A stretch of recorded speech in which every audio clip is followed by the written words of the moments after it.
Bienvenidos sean a la escucha de un nuevo espacio de Palabras al Viento, donde Carissa Bellis nos habla del libro Privacidad es Poder. Continuamos una iniciativa para evitar la pérdida del valor de la lana de oveja y sobre Survival, un movimiento global por los derechos de los pueblos indígenas, y finalizamos hablando de la restauración de los pozos de la nieve en la Sierra de Espuña.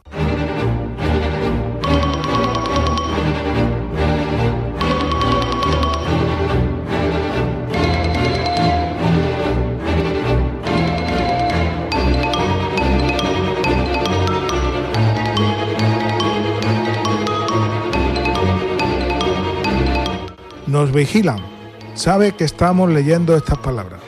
Gobierno y cientos de empresas nos espían, a ti y a todos tus conocidos. A todas horas, todos los días, rastrean y registran todo lo que pueden. Nuestra ubicación, nuestras comunicaciones, nuestra búsqueda en Internet, nuestra información biométrica, nuestras relaciones sociales, nuestras compras, nuestros problemas médicos y mucho más. Carissa Bellis es profesora asociada de la Facultad de Filosofía y del Instituto de Ética de Inteligencia Artificial, así como miembro del Hertford College de la Universidad de Oxford. Nos habla de su libro Privacidad es Poder. Hola, soy Carissa Bellis, soy profesora en la Universidad de Oxford, en el Instituto de Ética e Inteligencia Artificial, y soy autora del libro Privacy is Power, Privacidad es Poder, que se va a publicar en español con debate en otoño. Uno de los grandes retos a los que nos enfrentamos en los siguientes años es regular a las grandes tecnológicas. Nuestros padres, nuestros abuelos, aquellos que han venido antes de nosotros, fueron capaces de regular a las industrias de su tiempo, desde los ferrocarriles hasta los textiles, los automóviles, los aviones, la comida, las farmacéuticas, y ahora es nuestro turno de regular a la gran industria de nuestro tiempo. El reto es lograr tener el mismo número de derechos y de la misma calidad que teníamos antes de que llegara el Internet. Y para esto va a ser fundamental poder defender mejor nuestro derecho a la privacidad. En el libro lo que argumento, entre otras cosas, es que es momento de terminar con la economía de datos. Este modelo de negocio es absolutamente tóxico, las ventajas que nos ofrece son muy pocas, las podemos conseguir de otra manera, y las desventajas son gigantescas. Está erosionando la igualdad. A ti y a mí no se nos trata como iguales.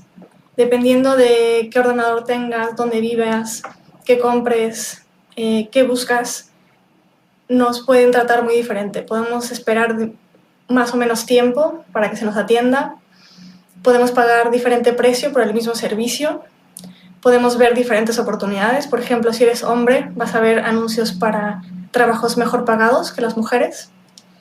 Y esa erosión de la igualdad está también asociada a una erosión de la democracia. Cada vez más estamos atrapados en guetos de información, porque todo lo que sabemos sobre el mundo lo percibimos sobre todo a través de nuestras pantallas, y nuestras pantallas no nos muestran una representación fiable de la realidad, sino que nos muestran una representación de lo que las empresas creen que somos, de nuestro perfil psicológico. Y eso nos está polarizando y está haciendo que sea muy difícil un debate cordial y racional entre ciudadanos. Entonces, la privacidad es fundamental, porque mientras nuestros datos personales sigan vendiéndose y comprándose, muchas veces se venden al mejor postor, y muchas veces esa institución o esa persona no es alguien que tenga el bien común en mente. Van a seguir habiendo abusos de todo tipo, desde discriminación hasta intentar cambiar el resultado de las elecciones. Una de las cualidades más importantes de la privacidad, que normalmente no se aprecia suficiente, es que la privacidad es colectiva. Sí es individual, pero también es colectiva. Entonces, por ejemplo, si yo hago un test genético, no solamente estoy dando mis datos, sino estoy dando datos sobre mis hermanos, mis padres, mis futuros hijos, mis primos lejanos que no conozco, pero que pueden tener consecuencias graves por esos datos, que ellos no dieron consentimiento. Y de la misma manera, con Cambridge Analytica podemos ver que solamente 270.000 personas dieron su consentimiento para que la firma recolectara sus datos, Y con esos datos, Cambridge Analytica pudo acceder a los datos de 87 millones de personas que no accedieron. Y con esos datos pudieron hacer una herramienta con la que podían perfilar a todos los votantes e intentar manipularlos a través de propaganda personalizada. Así que es urgente regular la privacidad. La regulación europea ha sido un paso muy importante en la dirección correcta, pero definitivamente no es suficiente. No es suficiente porque vemos todos los días que hay nuevos escándalos. Entonces, entre los muchos cambios que hay que hacer, hay que prohibir la venta y compra de datos personales. Incluso en los mercados más capitalistas estamos de acuerdo que hay ciertas cosas que no se deben de poder comprar y vender. Por ejemplo, los votos, las personas, el resultado del partido de fútbol, y los datos personales deben de formar parte de esa lista. También hay que prohibir los anuncios personalizados y los contenidos personalizados porque se dan muchos abusos, como por ejemplo la propaganda personalizada e individual. Y de nuevo, es algo que todas las ventajas que nos da la podemos conseguir de otra manera y las desventajas son demasiado altas, no solamente para el individuo, sino también para la sociedad. Además de eso, hay que implementar deberes fiduciarios, que son deberes de cuidado que se le debe un profesional a su cliente. Entonces, por ejemplo, hay un deber fiduciario de los médicos a sus pacientes, de los abogados a sus clientes, de los asesores financieros. Son relaciones profesionales en donde hay mucha simetría y en donde el profesional puede tener conflictos de interés. Entonces te puedes imaginar que un doctor quiera operarte porque quiere ganar más dinero o porque quiere practicar sus habilidades y no puede hacerlo a menos de que sea en tu propio interés, para tu propio beneficio. Entonces, cualquiera que quiera manejar nuestros datos, como es algo muy personal, tan personal como tu cuerpo, tu caso legal o tus finanzas, puede hacerlo siempre y cuando acepte un deber de cuidado para contigo, de tal manera que tus datos solamente se utilicen para favorecerte y nunca en tu contra, nunca para discriminar en tu contra y todo el tiempo con tu consentimiento. Además hay que prohibir cierto tipo de inferencias y cierto tipo de manejos de los datos, sobre todo en casos en donde el sujeto de datos no puede dar su consentimiento porque son datos que son en realidad colectivos o que se pueden inferir de datos que no son los que la persona ha dado. Otra cuestión muy importante que tenemos que atajar es la ciberseguridad. De momento somos mucho mejores recolectando datos que cuidándolos y eso es un grandísimo problema, no solamente para los individuos, de nuevo, sino también para la seguridad nacional. Entonces, por ejemplo, hace un año o así, el New York Times sacó un artículo en el que se mostraba que dos reporteros que no sabían mucho de tecnología, a través de conseguir los datos personales de un data broker, fueron capaces de identificar dónde estaba el presidente de los Estados Unidos. Esto a través de uno de los teléfonos de un agente de seguridad del presidente. Si el presidente de los Estados Unidos no está seguro, el resto del país tampoco lo está.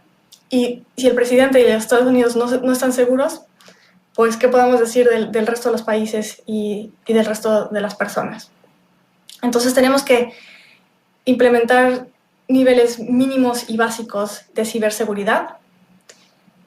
Y a través de estas medidas y otras que propongo en el libro, podemos volver a un estado en el que se nos trate por nuestros méritos y no por nuestros datos, en el que se nos trate como iguales y no porque somos hombres o mujeres, gordos o flacos, porque vivimos en una ciudad o en otra, o en un barrio o en otro.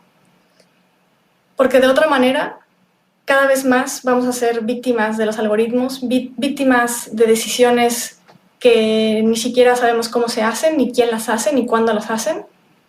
Y poco a poco vamos a ir perdiendo el control de nuestra sociedad y nuestra democracia. En la era digital, los datos son poder. Y si le damos demasiados datos a las empresas, les estamos dando demasiado poder y no nos debe sorprender que luego sean las que estén pues, haciendo las reglas del juego. Si les damos demasiados datos a los gobiernos, estamos cayendo en el riesgo de algún tipo de autoritarismo.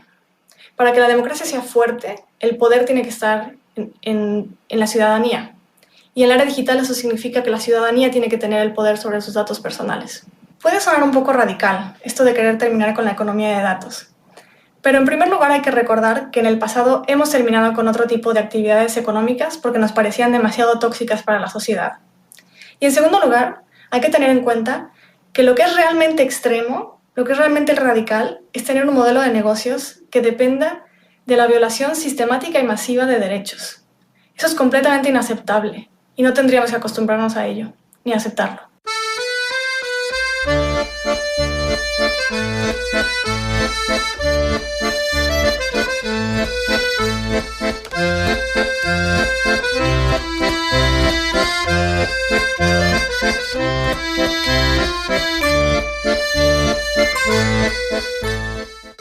Ante la pérdida de valor de la lana en el mercado, los investigadores trabajan en la búsqueda de nuevos usos que la revaloricen. Javier Badia, un veterinario zaragozano, coordina el proyecto innovador con el que pretende confeccionar plástico para diferentes usos, integrando la fibra de las lanas de la ganadería de ovino. Hace ya unos cuantos años que la lana de las ovejas perdió prácticamente todo su valor en el mercado. Actualmente, los ganaderos en primavera siguen esquilando a sus rebaños, pero tienen verdaderas dificultades para dar salida a este subproducto animal. La solución podría estar en la cabeza de este veterinario zaragozano de 41 años. Desde 2021 es el coordinador de un proyecto que busca nuevas finalidades para el vellón de las ovejas. Concretamente, según nos dice, se trata de un estudio con el que pretenden confeccionar plásticos para diferentes usos, integrando la fibra de las lanas de las ganaderías de ovino.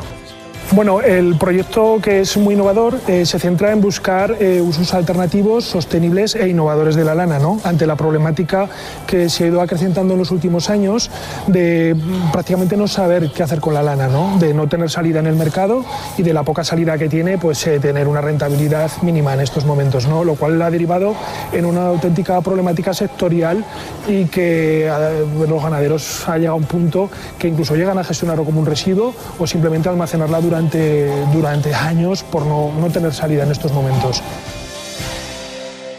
Entiendo que siendo veterinario te habrás topado con muchos ganaderos que se quejan precisamente de eso, del escaso o nulo valor que tiene la lana en el mercado actualmente, ¿no? Efectivamente, es algo que ya se ha venido observando quizá en un periodo de 15, 20 años, en los últimos años, y ante esa problemática que nos han ido trasladando ganaderos del sector ovino, pues se apostó por este proyecto y la solución que pueda dar, que ya está dando sus frutos, lo único que no es a corto plazo, ¿no? Debido precisamente a ese carácter tan innovador. ¿Y de dónde sacáis la lana que utilizáis para el proyecto? Bien, pues la lana requerida para el proyecto nos la administra una ganadera de Tortajada, una pedanía de Teruel, que es Raquel García Vela, y lo que hacemos es todos los años, de fruto de la lana que se obtiene del esquilo de sus ovejas, la almacenamos durante una temporada en unas instalaciones en Albarracín y luego posteriormente por cuestiones logísticas las traemos aquí al cebadero de Franco y Navarro y se van administrando a los centros tecnológicos que participan en el proyecto conforme a las necesidades que van requiriendo. Efectivamente, estamos en esta explotación de la Joyosa porque Javier ha quedado con Nicolás, también veterinario y también coordinador del proyecto, para recoger hoy unas muestras de lana. En esta granja tienen ahora mismo guardados unos 200 kilos de materia prima con la que están trabajando para llevar a buen puerto el proyecto que tienen entre manos. No es la primera muestra que van a llevar a proceso y, por tanto, le queremos preguntar a Nicolás cómo están yendo, de momento, los ensayos. Bien, pues llevamos ya varias muestras presentándolas tanto en la Escuela de Ingeniería como en el Centro Tecnológico EITIP y estamos satisfechos con los ensayos, pues porque las características físicas, sobre todo la cuestión de que la lana es ignífuga, de que también mejora los efectos de la corrosión por ser resistente al ácido, pues puede aportar a los plásticos unas características que pueden ser muy interesantes para su uso industrial. ¿Y para el proyecto os vale cualquier tipo de lana o trabajáis con alguna raza concreta? En principio nos vale cualquier tipo trabajo de lana, pero sí que estamos trabajando dentro de la Comunidad Autónoma de Aragón, pues con las razas autóctonas de Aragón, con la raza aragonesa, la roya bilbilitana, la ojinegra de Teruel o la raza maellana. Y ahora, mirando las lanas, decíais que este año no tienen la mejor calidad. ¿Por qué? Bien, este año por la climatología tan excepcional, sobre todo por la sequía, pues van más contaminadas, van más sucias y entonces el proceso de lavado, que es muy importante para algunos de los desarrollos tecnológicos, pues puede ser más costoso.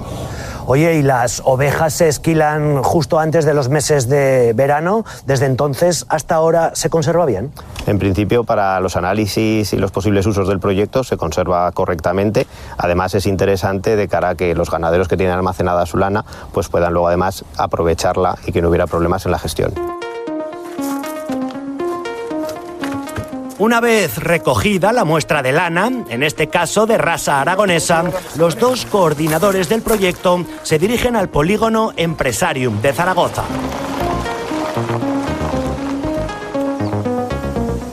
Aquí, en el Centro Tecnológico ITIP, les están esperando para recepcionar la mercancía. En esta empresa ofrecen servicios de investigación y desarrollo, principalmente focalizados en la cadena de valor del plástico, y desde hace ya varios meses están trabajando en el proyecto del que venimos hablando. Conversamos con la responsable científica de materiales avanzados y para empezar queremos saber cómo es ese proceso de confección de plásticos con lana de oveja. Bueno, pues es sencillo. Al final tenemos que darle un primer lavado para eliminar lo que son pues, la tierra, las ramitas, la suciedad, digamos, que lleva. Después la preparamos un poquito, la cortamos para poder integrarla en nuestras máquinas y pasa a una máquina en la que se va a mezclar con el plástico. Nosotros cogemos un plástico base, se funde y se integra. Y ahí sale pues, una mezcla que es el material, los pellets que tenemos aquí. Y una vez tenemos estos pellets ya podemos ir a cualquier máquina, digamos, convencional de transformación de plástico para obtener la pieza final. Ahora que hablabas del proceso de lavado, Javier nos decía antes que es uno de los momentos más delicados porque el lavado de lanas genera mucho residuo, ¿es así? Efectivamente, el lavado tiene su aquel porque al final, pues bueno, cuando eliminas esa tierra y esas ramitas y la suciedad, también estás jugando con temperatura, estás jugando con jabones, estás jugando con agitaciones y eliminas alguna capa más, digamos, de algún producto propio químico que tiene la lana, alguna capa pues de cera, de grasa, y eso en el fondo tiene un valor añadido también. O sea, eso sería otra línea de investigación para ver con esas aguas realmente cómo recuperar todo ese producto químico que se queda ahí, que tiene un valor, y ir al cero residuo, que es a lo que tenemos que tender. Bueno, y finalmente, este es el producto final. Casi, casi. Esa es una muestra de las que nosotros trabajamos en interno para poder estudiar el comportamiento del material. Al final, pues bueno, estamos integrando esta lana porque tiene ciertas propiedades como refuerzo mecánico y también como aislante térmico y al sonido, ¿no? Aislante acústico. Y bueno, nosotros tenemos estas muestrecitas para hacer esas caracterizaciones, pero tú luego lo puedes poner, digamos, en lo que se llama un molde, que es la geometría que queramos tener al final, y obtener, por ejemplo, pues un panel para construcción acústico, obtener pues una puerta inyectada para un coche o un frontal para un parachoques, por ejemplo. Concretamente nos dicen que estos plásticos contienen aproximadamente un 20% de lana de oveja. Y con ellos se pueden obtener, como acabamos de escuchar, múltiples materiales destinados a la industria. No solo hablamos de reciclaje y de economía circular, sino que, además, si el proyecto tiene un final feliz, la lana de las ovejas podría dejar de ser, por fin, un problema para el ganadero.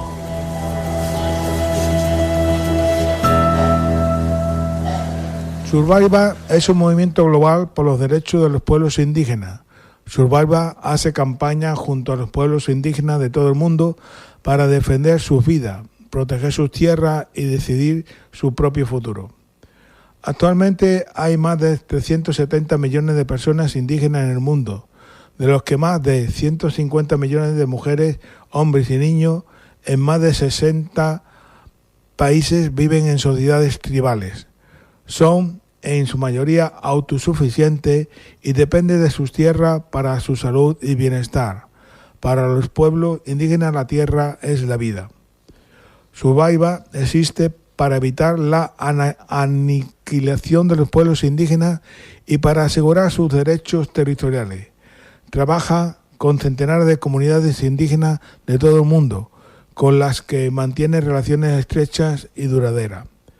Estas relaciones son la base de su inquebrantable campaña. Survivor ofrece una plataforma a estos pueblos desde la cual se dirigen al mundo para que se puedan denunciar la violencia genocida y el racismo que enfrenta a diario. Su campaña de presión e incidencia tiene siempre en el punto de mira los intereses de los poderosos y con ella defiende las vidas, las tierras y futuros de pueblos cuyo derecho debe ser respetado. Lola Rama, activista e investigadora de Survivor Internacional, nos cuenta cómo trabaja día tras día por construir un mundo que merece la pena de ser vivido. Mi nombre es Lola y trabajo como investigadora y activista para la campaña Descolonicemos la conservación de la naturaleza de Survivor International. Mi trabajo consiste en presionar a representantes políticos y movilizar a la ciudadanía y nuestros simpatizantes para cambiar cómo opera la conservación de la naturaleza a nivel global. No es una tarea sencilla. El 80% de la biodiversidad del planeta está en territorios indígenas. Ellos son sus mejores guardianes y tienen derechos sobre ella, pero el modelo dominante de la conservación de la naturaleza reproduce los intereses de las empresas, los gobiernos y las ONGs conservacionistas más poderosos y más contaminantes del mundo. Es un modelo racista y colonial que vulnera los derechos de estas personas y los despoja de las tierras y recursos que les pertenecen. Afortunadamente no trabajo sola. Cuento siempre a mi lado con compañeros y compañeras indígenas, otros activistas, representantes políticos, además del equipo internacional de Survivor. Por eso siempre me verás corriendo de reunión en reunión, organizando movilizaciones, presionando a representantes políticos y participando en todo tipo de encuentros y charlas. Para mí esta es la labor más importante del mundo, porque estamos luchando por un futuro que merezca la pena ser vivido, por un modelo en el que en lugar de los intereses de quienes lo destruyen todo, prevalezcan la diversidad y el bienestar humanos y los derechos de quienes más han hecho por cuidar y nutrir la naturaleza, los pueblos indígenas. Cada día este movimiento crece y se expande y es emocionante ver cómo nuestra influencia y nuestra fuerza se multiplican. Pero somos vulnerables. Si no fuera por personas como tú, yo no podría hacer mi trabajo y sería imposible mantener nuestra independencia. Por eso necesitamos tu ayuda para seguir luchando por un futuro en el que confiar y por el que sentir esperanza, por los pueblos indígenas, por la naturaleza y la humanidad. Los Pozos de la Nieve son nuestra antigua fábrica de hielo. Pablo Carbonell, arquitecto de Ecoproyecta, nos habla de un proyecto que se inicia en 2019 con el plan director y que continúa con la declaración de bien de interés cultural en 2022, teniendo como momento destacado la restauración de 2 pozos de la nieve en 2023. Este proyecto recibe el Premio Europeo de Patrimonio y Premio Europa Nostra 2024 en la categoría Conservación y Adaptación de Uso. Ecoproyecta ha sido el estudio encargado del trabajo y ha sido 3 instituciones las coordinadas para llevarlo a cabo. Dirección General de Medio Natural de la Región de Murcia, Dirección General de Patrimonio Cultural y Mancomunidad de Sierra de Espuña.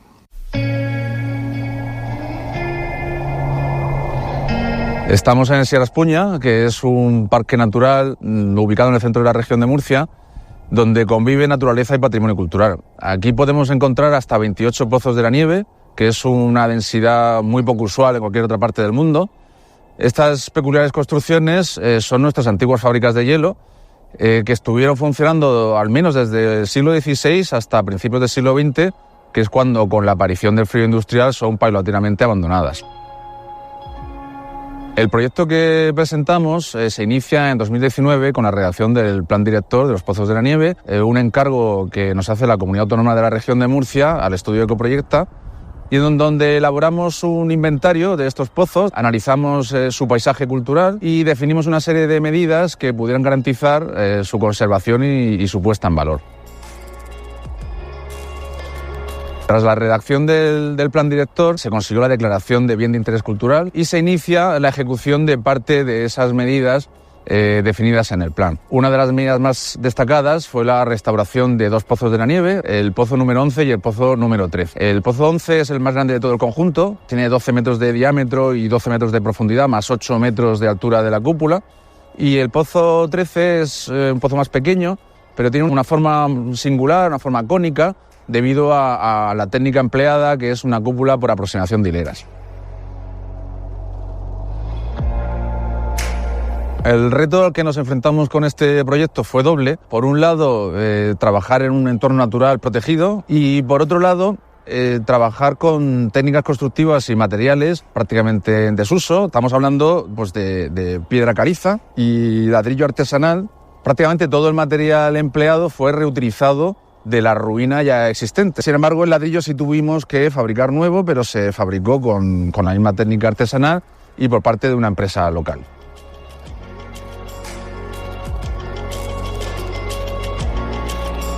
Un dato importante es que los pozos de la nieve son testigos del cambio climático, dado que actualmente las precipitaciones de nieve son casi inexistentes en la sierra, comparado con las nevadas que caían hace 100 años. Es un dato destacado que pone en relevancia la importancia de recuperar unas construcciones que son la huella de un pasado patrimonial, pero también de un pasado climático.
Y esto es todo por hoy.